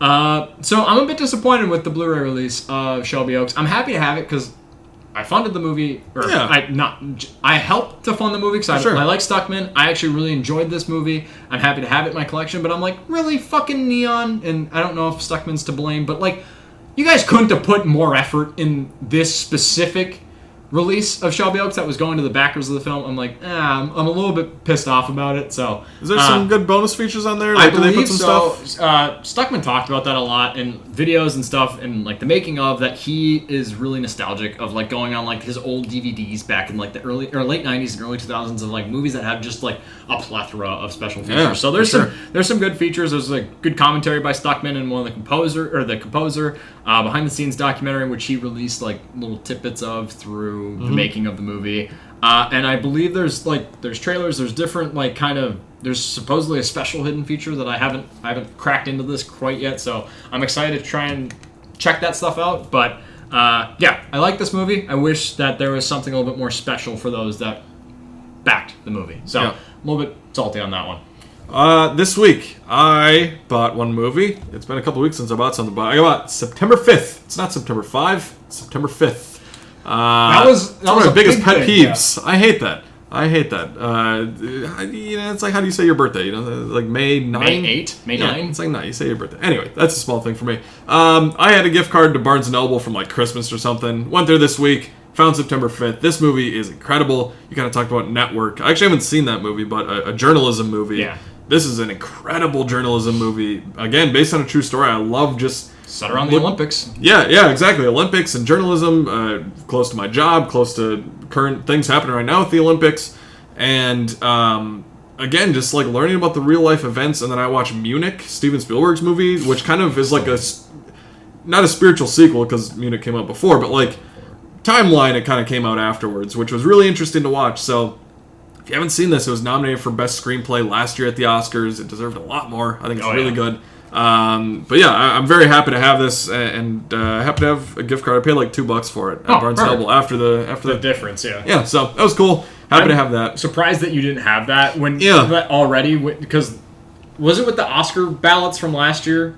Yeah, I think you won the Oscar ballot, so I bought you that. And you bought me September 5th, which is September 5th, September 5th, September 5th. When you bought it, I was like, this, not that it was like necessarily your favorite movie of last year, but I'm like, this is the Corey movie to me from last year. Fantastic. So I'm surprised that you didn't already have it, and I'm happy that you now do have it. So. Yeah, found it in good condition. I was happy. But yeah, coming out this week, you talked about Network. It's coming out in 4K and Criterion. Excalibur, and Boxcar Bertha, one of Martin Scorsese's earliest movies. I haven't seen that, but I would love to check that out before one of his newer movies. Into movie news. Again, we talk about every week. We don't like to start the movie news with sad news, but we have a couple celebrity passings we want to talk about. First of all, Robert Duvall, one of the most legendary actors in Hollywood, passed away at the age of 95, lived a very full life. Just like when you think of, at least for me, when I think of Hollywood, when I think of the best actors of all time, Robert Duvall immediately is one of like the top 10 that pops into my head. He won Best Actor for Tender Mercies. He was also nominated for The Godfather, Apocalypse Now, Great Santini, The Apostle, A Civil Action, and The Judge at the Academy Awards. And then just to like list out some of the other things he's been in, because he's such a diverse actor that was never like, I shouldn't say never, but was not often the leading man, but was just such a great supporting performance and everything. Obviously in The Godfather 1 and 2. To Kill a Mockingbird. One of his first roles, if not his first role, as Boo Radley, a book that probably everybody has read and watched that movie in school. Network, we just talked about that. True Grit, the John Wayne movie. I believe he was the villain in that movie.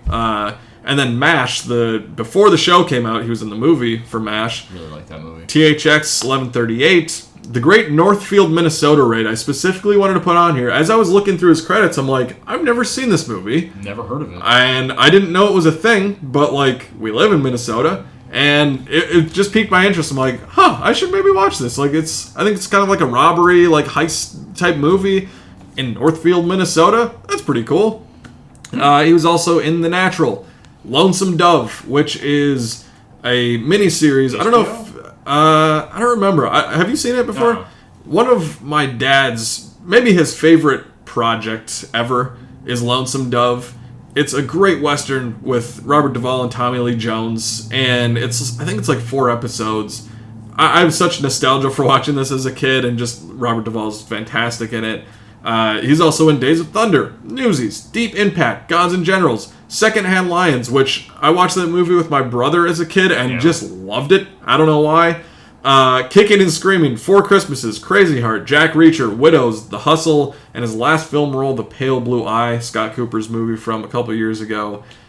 The dude was just in everything. He was great in everything. And it's tough to pick like a favorite performance. I mean, like maybe The Godfather for me, I guess. He's such a great role in that movie of being not part of the family, the consigliere in that movie, and just kind of giving his intake or his input when it's needed, but kind of stepping back a little bit, but being such a powerful performance. Again, like, Apocalypse Now having one of the most famous lines, I love the smell of napalm in the morning. Everyone quotes that. That's been parodied 100 of times. When I saw the news broke that he passed, that was the immediate thing I thought of. Was that line, that delivery. Sure. And it was right in the morning when I read the news, so I was just like, fuck. Because, he's a prolific legend. Like, he is one of the greatest of all time. And I love him first and foremost, from The Godfather. It was then when I saw The Godfather, I eventually saw him in Apocalypse Now later on. But he is Tom Hagen. That is the role I most, as I believe probably a lot of people that have seen The Godfather are going to equate Robert Duvall to. And it kind of sums up his entire career. He is not always the leading man, like you mentioned. He is more of a supporting role, but always he brings this like quiet stoicism and confidence, and he's just always reserved. And what I really appreciate about him as Tom Hagen in The Godfather, of all the characters, he is the most, maybe aside from Michael, the most contemplative and the most just like, let's keep things in check. Like he keeps his wits about him. He's very smart. He's not emotional. He's not very reactionary or reactive to things. And he is such a great counterbalance to like a fiery James Caan as Sonny, or the kind of quiet cowardice of John Cazale as Fredo. Like, he is so perfect in that role. And, like, yes, he's not necessarily a part of the family, but he's very much like the adoptive brother of the Corleones, and he works so well in that movie.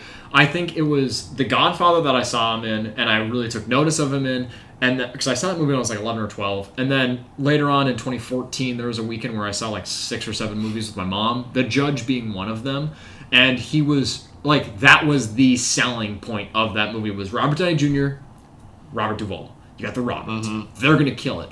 And I can remember his Oscar video. Like, the clip that they play, I can see it in my mind's eye. Like, right now I can envision it. He's so fantastic, and he's a comforting presence in every movie. I need to go back and watch The Tender Mercies. I've never seen it. That is what got him an Oscar win, which, like, for that movie to get him an Oscar win, and you can hear about all these other huge legendary performances that he only got nominated for, I'm like, fuck, how good is he in Tender Mercies then? Shit, I need to check that out, like, right now.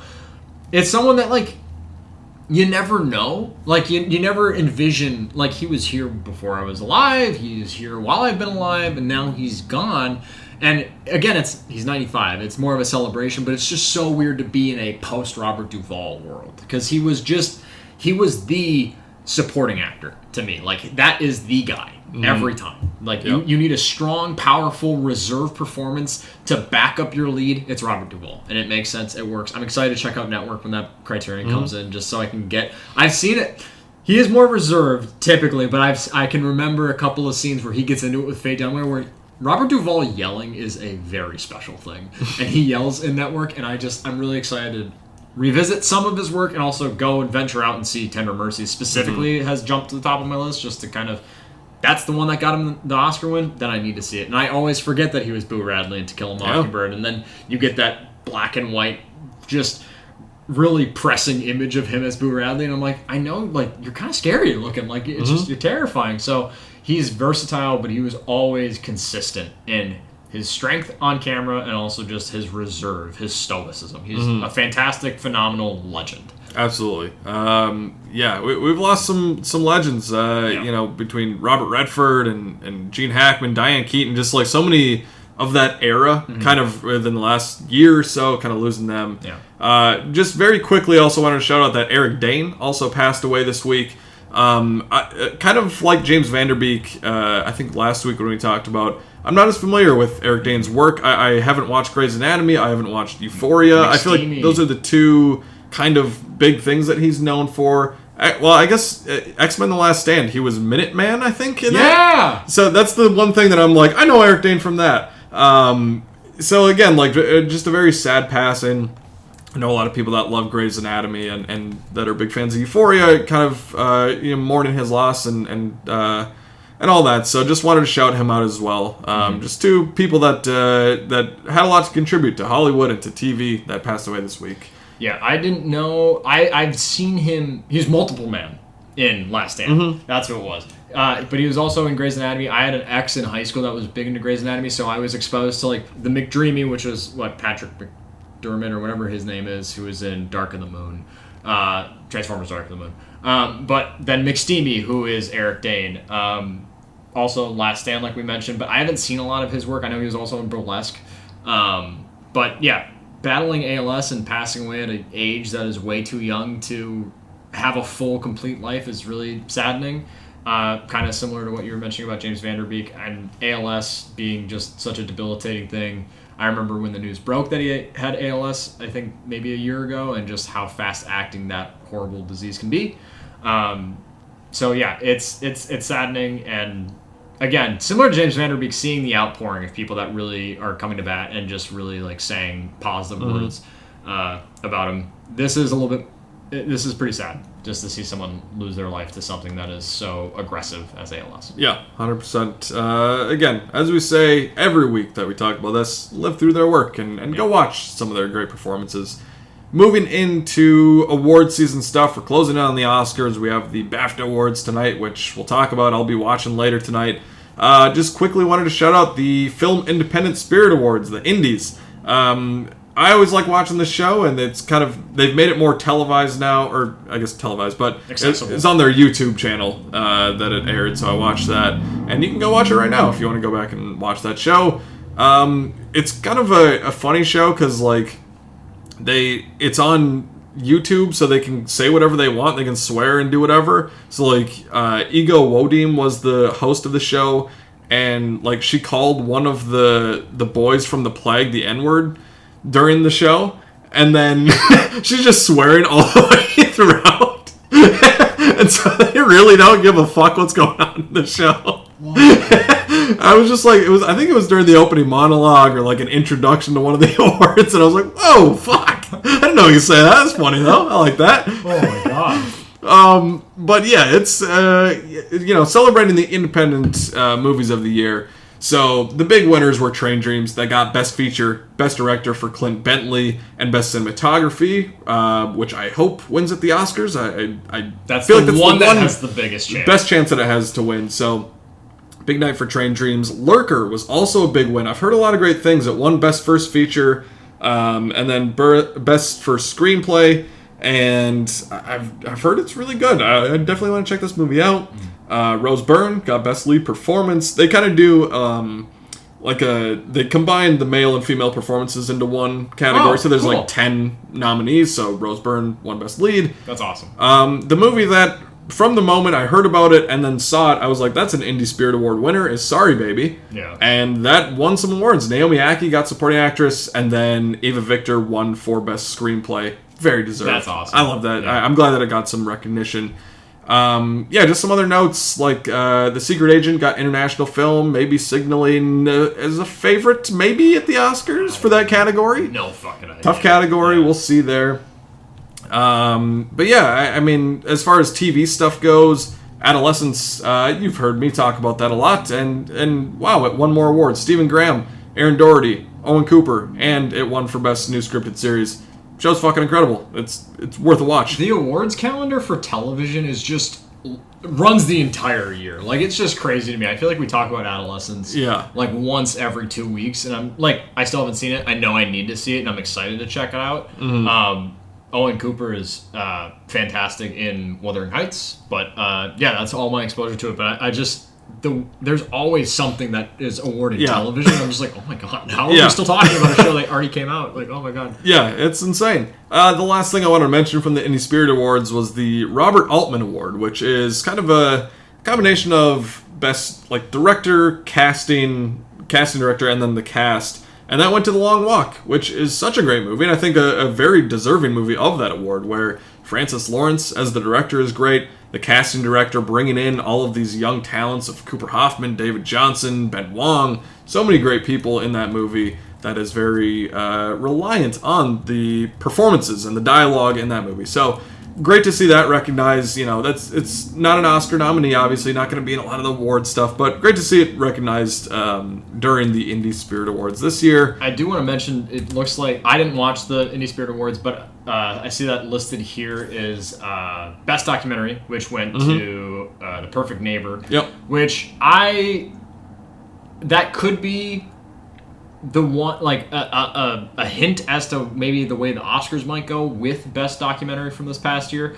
It personally is, it's good. I get why people like it. I just don't feel like it was, specifically the best.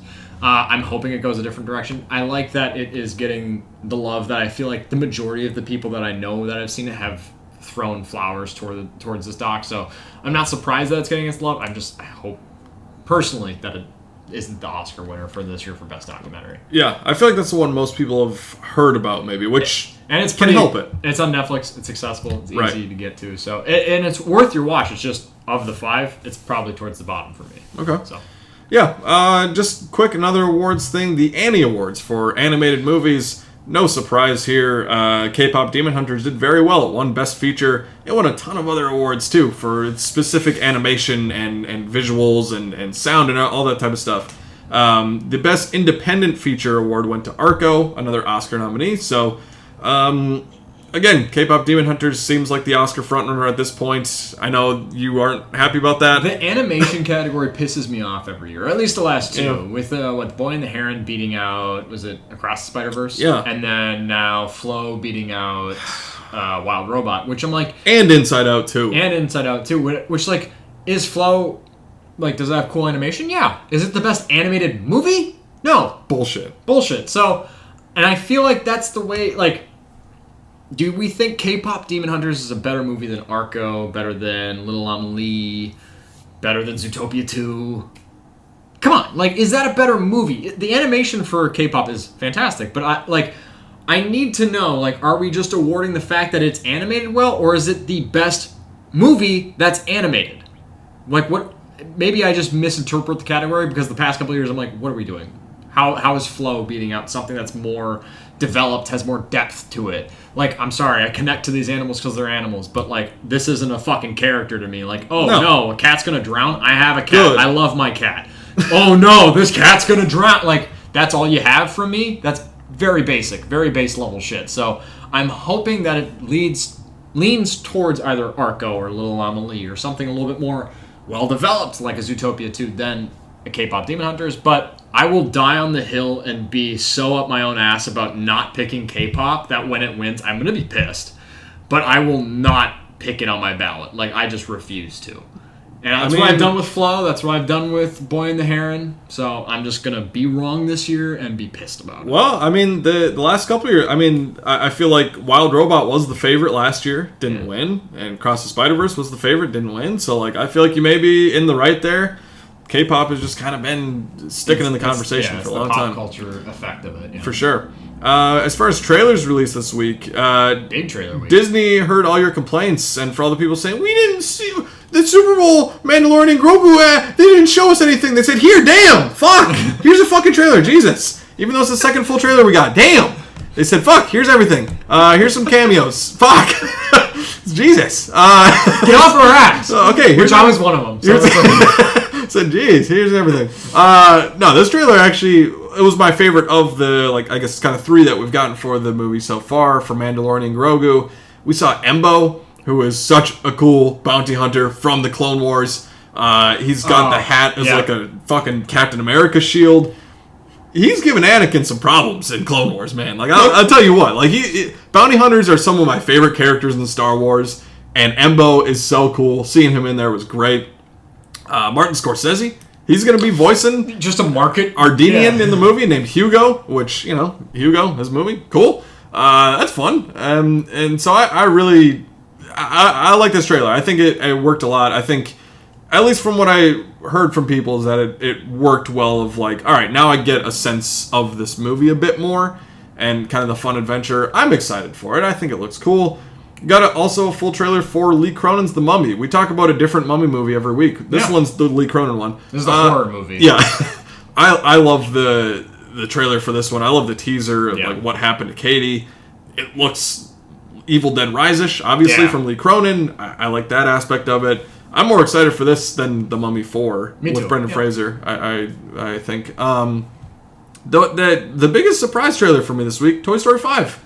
I saw the trailer and I'm like, yeah, I think that could actually that could actually work. You convinced me. I'll go see another one. And that always happens every time, like especially with 4. Yeah. Where even after I initially saw that movie, I'm like, I think it's good. It still is my least favorite of the 4, but I think that it has a story worth telling. Yeah. And I think it's good. It just doesn't reach the heights of the first 3 for me. This 5th one, if they can really tap into how childhood has changed from a 90s kid when the first movie came out and what a child being like in that time meant. Go play with your toys or play outside. Now it's... You have your iPad, you have your technology, and what a child means being in that time and how these toys are reacting to that. There's a story to tell there, and if they nail it, I think it could be really good. Yeah. I think they did. I think this trailer did a lot for me in terms of being like, okay, I get what's happening now. I like that. Yeah, I agree with the Toy Story 4 idea. Like, coming off of, like, a trilogy capper of Toy Story 3, which honestly is my least favorite Toy Story movie, but still... That's my favorite. That's a hot take. That is a hot take. Which, like, none of them are bad. They're all great. Yeah. But 4 is actually my second favorite. 2 is, I think, the clear best. And then 1 just kind of exists in the middle ground, but 3 is my least. But I think every time we have a new one, it's just like, okay, like, do you guys really want to soil what you just finished or capitalized on or established? And then you get a trailer and you're like, okay, I get it. Woody has a bald spot. He doesn't have the old dude from Toy Story 2 polishing him up. Like, he's aged. I'm really excited for it. I like the trailer. I can't wait for this. Yeah. The last big trailer was House of the Dragon Season 3 coming out this summer. I'm a big Game of Thrones fan. Actually, tonight is the finale of A Night of the Seven Kingdoms. I'll have a review of the full season next week. Actually, I haven't watched any of it yet. I'm very behind. Like I said, a lot of TV to watch. But I'm going to watch all of that this week, along with another season of Peaky Blinders. Lots of things to catch up on. But I love House of the Dragon. I love Season 1. Season 2, a little bit of a step down. Still really good. So excited to check that out. The last couple movie news things after Bad Bunny's Super Bowl halftime show. He's been in movies. Bullet Train and Caught Stealing, he was in as well. I forgot. Yeah, he's good. He's fun little roles in both of those movies. He's going to be in a kind of Caribbean Western, also starring Viggo Mortensen and Edward Norton, Javier Bardem. Alejandro G. Inarritu is going to be executive producing. So it could be fun. I don't know. I don't know much else about it. And then just a couple of other little things. Kristen Bell cast as Amy Rose in Sonic the Hedgehog 4. I think it was in like a post-credits scene of the third one, the pink Sonic. They do it in every Sonic movie. Like they get to an end. The new one. And they're like, a new person from the games. Here it is. It was like the black one with Keanu Reeves. Whatever, Shadow? That made me think of Shadow, but that made me think of Venom: The Last Dance. The black one. The black one. Oh, fuck. Is that? Anyway, Kristen Bell, she's the pink one now. I don't know much about Sonic, but like I've enjoyed all 3 movies. I think that they've gotten better for me. Like I like 1, I like 2 more, and I like 3 the best I think far. I think it'd go maybe like 3, 1, 2, but like they're all pretty fun. The last bit of news that isn't confirmed yet, but just interesting to talk about. I feel like rumors that Mission Impossible 9 is happening with Tom Cruise maybe returning, maybe not in like a lead role. But Chloe Zhao directing. There's reports that Tom Cruise and Chloe Zhao had talks about her directing that. You know, I guess directed Hamnet and The Rider. So why not Mission Impossible 9? Which honestly would be the best looking Mission Impossible movie since Brian De Palma's. So like it'd be pretty great. Like if Chloe Zhao's directing, fuck. I even though like Final Reckoning I think is good and I love a lot of the stunts in that movie. Iffy on like a lot of the AI shit, whatever. I'm like, where the movie ended, I'm like, that's a great place to stop. Yeah. And we can do different spy action things, not Mission Impossible. Yeah. If Tom Cruise wants to do more stunts and things, don't do Mission Impossible. Just do other stuff. Mm-hmm. I don't need this, but like the idea of Chloe Zhao directing it, I guess, is sort of interesting. They have a good story, I guess, maybe, but it feels like it could be like a new generation Mission Impossible, which I don't know if I need. I don't know. We'll see. It kind of feels like if this is something that comes to fruition, kind of similar to the Toy Story talk of like, why are you going to continue on past 3? Why are you going to do another one past 4? And it's just like, well, if they give me either something interesting like Chloe Zhao potentially directing, or you give me a good trailer or an interesting idea, you could probably win me over. But I'm already so like, I'm good. I can close the book on Mission Impossible. Final Reckoning was good enough of a finale for me, and I like a lot of the genre of that franchise. So I don't need a 9th. I think it's kind of hilarious that they really marketed Final Reckoning as like, this is the end, and then if they have another one in like 3 years, it's like, fucking stop. Like, I don't want to come to the end of Fast 11 or what was it? Fast Forever. What was the title? Fast Forever. Yeah. I don't want to come to the end of Fast Forever to be like, Fast Again is coming in 2 years. Like, shut the fuck up. Like, just end the franchise, please. It's okay. Scream 7. I'm excited for you, but you can end any time too. Yeah. Franchises are okay to die, and I can't wait for Screen Junkies to talk about that. Well, movie fights coming tomorrow back. On Movie Fights. We're going to talk about franchises that probably are long in the tooth and should die. But anyways, thanks for joining us for another episode of Slate Night, the Film Fan Podcast. This was episode 69, which is so fitting because on such a great, climactic, obviously funny number as that, we also, on this great day, had the United States beating Canada in men's hockey. Not to belittle what the women's hockey team for U.S. also did to Canada, but sorry, Canada, get buried in your own sport. Get fucked. U.S. is here. But we also talked about movies. A lot of great things to talk about. A lot of great things to go see. Go check out Robert Duvall's filmography if you haven't. There's a lot of great things out there. And we have Scream 7 coming at the end of this week. But anyways, for us today, it's not just about what's on screen. I fumbled that fucking bad. In film, it's not just about what's on screen. It's also about who's next to you in the theater. Yeah. Even if there's a bunch of 60-year-old people shrugging out loud to a perfectly strangeness. Yeah, people are on their phone. It is all shit. Maybe you can maybe tell them to shut the fuck up. Maybe do that. From Mason and I, it's Late Night. That's a wrap.